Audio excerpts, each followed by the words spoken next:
Hello guys, कैसे हैं आप लोग। मैं रोहित सिंह अपने YouTube channel Rohit chemistry classes में आपका स्वागत करता हूं। और मैं क्लास 10th केमिस्ट्री में जो पहला चैप्टर है रासायनिक अभिक्रिया एवं समीकरण में हमने अभी तक 2 वीडियो बनाए हैं। उसमें हमने रासायनिक अभिक्रिया क्या होती हैं और रासायनिक अभिक्रियाओं के प्रकार के बारे में बताया है। और आज हम लोग बताएंगे आपको कि संतुलित रासायनिक समीकरण क्या होती हैं। संतुलित रासायनिक समीकरण क्या होती हैं और क्यों आवश्यकता पड़ती है रासायनिक अभिक्रियाओं को संतुलित करने की। तो ये जानेंगे हम लोग संतुलित रासायनिक समीकरण क्या होती है और क्यों आवश्यकता पड़ती है हमें इन अभिक्रियाओं को संतुलित करने की। तो जल्दी से आइए, वीडियो को लाइक कर दीजिए, सब्सक्राइब कर दीजिए चैनल को और दोस्तों में शेयर कर दीजिए। और हम लोग पढ़ेंगे कि संतुलित रासायनिक समीकरण क्या होती है। डालेंगे संतुलित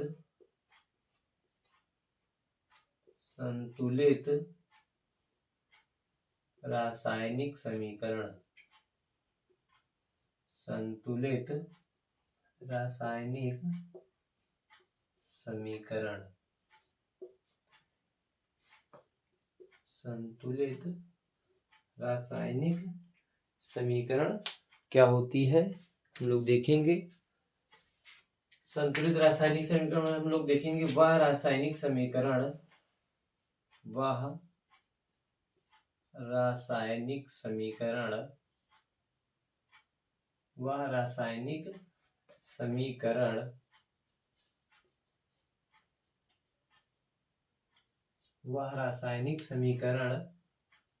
जिसमें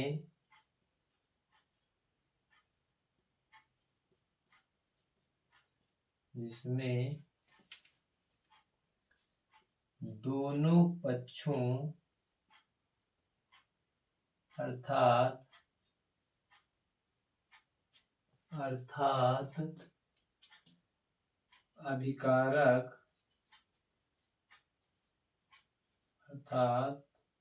अभिकारक एवं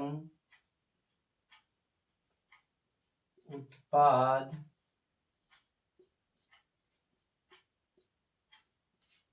दोनों के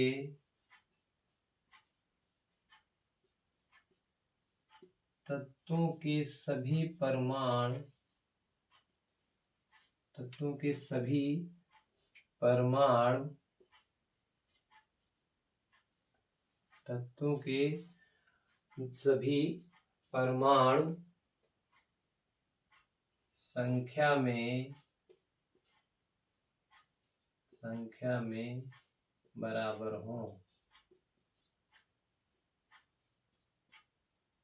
संख्या में बराबर हों संतुलित रासायनिक समीकरण कहलाती है। संतुलित रासायनिक समीकरण कहलाती है।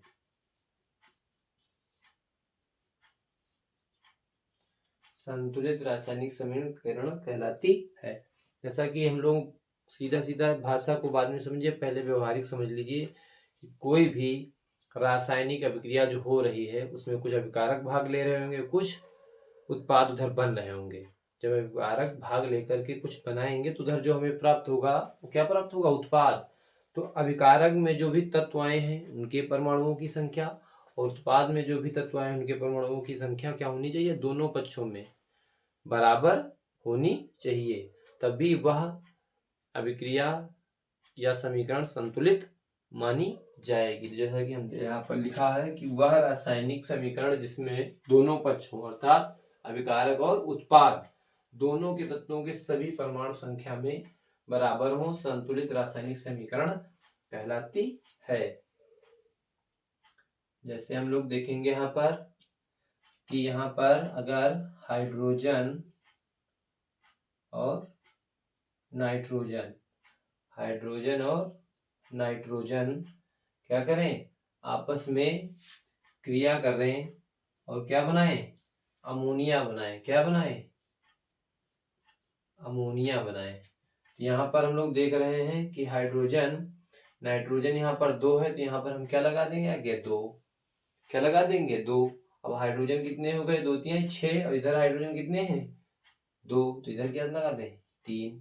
तो इस तरह से इस देखेंगे कि रासायनिक अभिक्रिया संतुलित कैसे हुई। यहाँ पर हमने नाइट्रोजन लिया था स्टार्टिंग में, केवल H2 लिया था।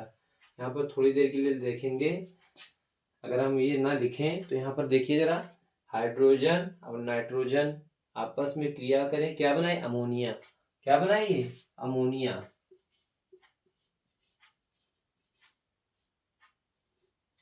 हाइड्रोजन और ऑक्सीजन आपस में क्रिया किए, क्या बनाए अमोनिया। लेकिन यहाँ पर देखें रिएक्शन बैलेंस नहीं है, संतुलित नहीं है। हाइड्रोजन 2 है, यहाँ पर हाइड्रोजन 3 है, नाइट्रोजन यहाँ पर 2 है, यहाँ पर 1 है, इसलिए ये समीकरण जो है संतुलित नहीं है।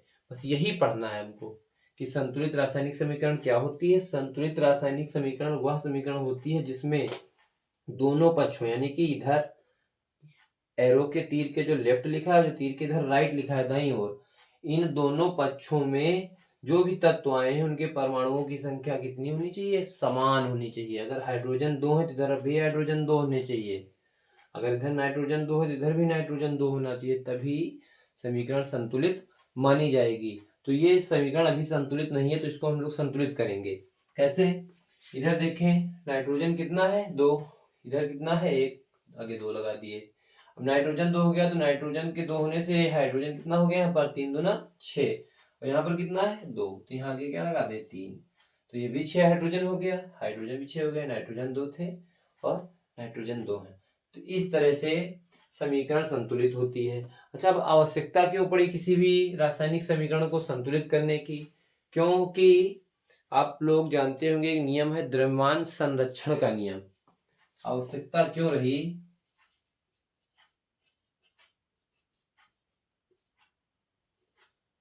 आवश्यकता क्यों रही ये भी जान लें संतुलित करने की रासायनिक समीकरण को। क्योंकि द्रव्यमान संरक्षण का नियम यह कहता है कि कोई भी किसी भी रासायनिक अभिक्रिया में ना तो कोई परमाणु उत्पन्न होता है और ना ही नष्ट होता है, ना तो कोई परमाणु उत्पन्न होता है और ना ही कोई नष्ट होता है। इस अर्थात उनका जो द्रव्यमान होता है वो समान बना रहता है, यही द्रव्यमान संरक्षण का नियम कहलाता है। तो द्रव्यमान संरक्षण, द्रव्यमान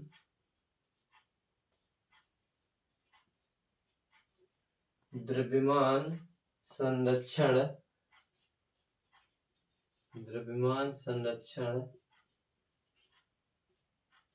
नियम के अनुसार, द्रव्यमान संरक्षण नियम के अनुसार किसी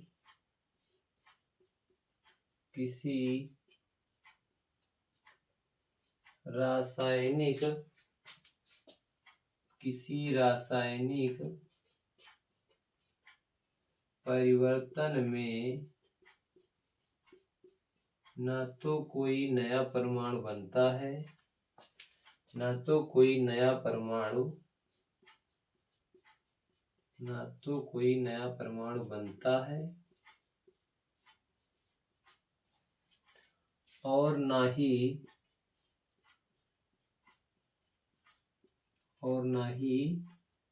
नष्ट होता है,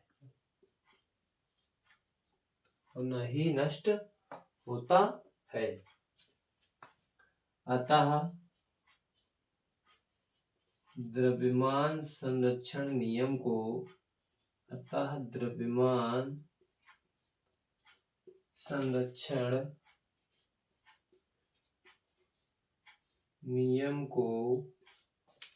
संतुष्ट करने के लिए संतुलित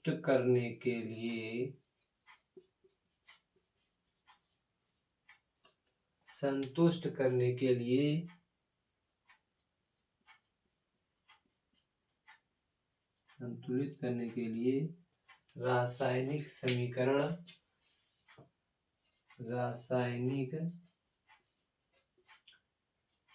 समीकरण को संतुलित किया जाता है।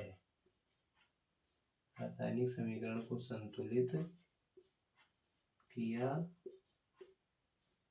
जाता है।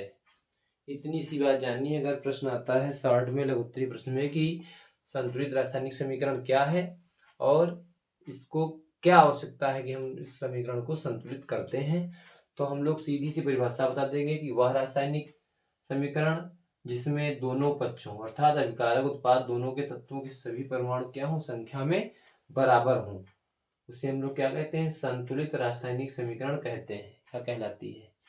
हमने एग्जाम्पल देख ही लिया यहाँ पर कि हाइड्रोजन